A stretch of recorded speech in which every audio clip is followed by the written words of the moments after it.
Hi hello welcome to my channel. ఫిబ్రవరి 1న కేంద్ర ఆర్థిక శాఖ మంత్రి నిర్మలా సీతారామన్ ప్రవేశపెట్టిన బడ్జెట్ దేశంలో హాట్ టాపిక్ గా మారింది.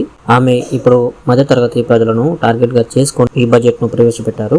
ఈ బడ్జెట్ ద్వారా కొత్త స్లాబులు మరియు 12 లక్షల వరకు ఎలాంటి పన్నులు కేంద్రానికి కట్టవలసిన పని లేదు. ఇంతకు ముందు 4 లక్షల కన్నా ఎక్కువ అవుతుంది అంటే పన్ను కట్టాల్సి వచ్చేది. కానీ ఇప్పుడు 12,75,000 వరకు పన్నులను కట్టాల్సిన పని లేదు.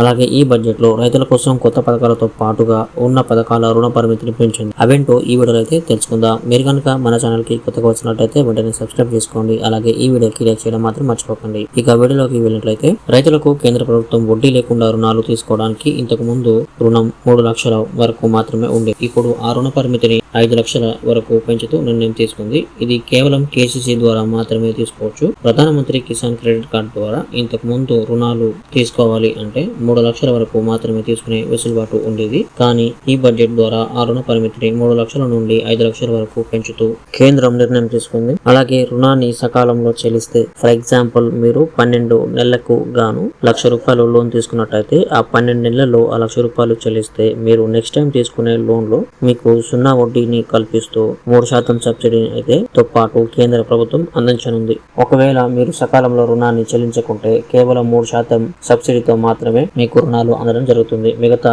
వడ్డీని మీరు చెల్లించాల్సి ఉంటుంది. కేసీసీ ద్వారా మీరు ఇప్పుడు 5 లక్షల వరకు 0 వడ్డీతో రుణాలను అయితే పొందవచ్చు. అలాగే కేంద్ర ప్రభుత్వం ఈ కొత్త పథకాన్ని రైతుల కోసం ఈ బడ్జెట్ లో ప్రవేశపెట్టింది. ఈ పథకం ద్వారా 1.7 కోట్ల మంది రైతులకు లబ్ధి చేకూరనుంది. ఈ పథకం పేరు PM ధన్ ధాన్య కృషి యోజన. ఈ పథకం ద్వారా కందులు, మినుములు లాంటి పప్పు ధాన్యాలను కేంద్రం కొనుగోలు చేయడంతో పాటుగా ఆ పంటలకు అవసరమైన అన్ని రకాల వసతులను, రసాయనాలను కేంద్రం తన సొంత పూచీకత్తుతో అందిస్తుంది. ఈ పథకం గురించి మరిన్ని వివరాలను మరొక వీడియోలో అయితే తెలుసుకుందాం. ఈ వీడియో కనుక మీకు నచ్చినట్లయితే వెంటనే లైక్ చేయండి. అలాగే మన వెబ్సైట్ ని ఎప్పటికప్పుడు ఫాలో అవుతూ ఉండండి. తెలంగాణ రాష్ట్ర ప్రభుత్వం రైతులకు పెట్టుబడి సహాయంగా ఇస్తానన్న రైతు భరోసా నిధులు ₹12,000 సంబంధించి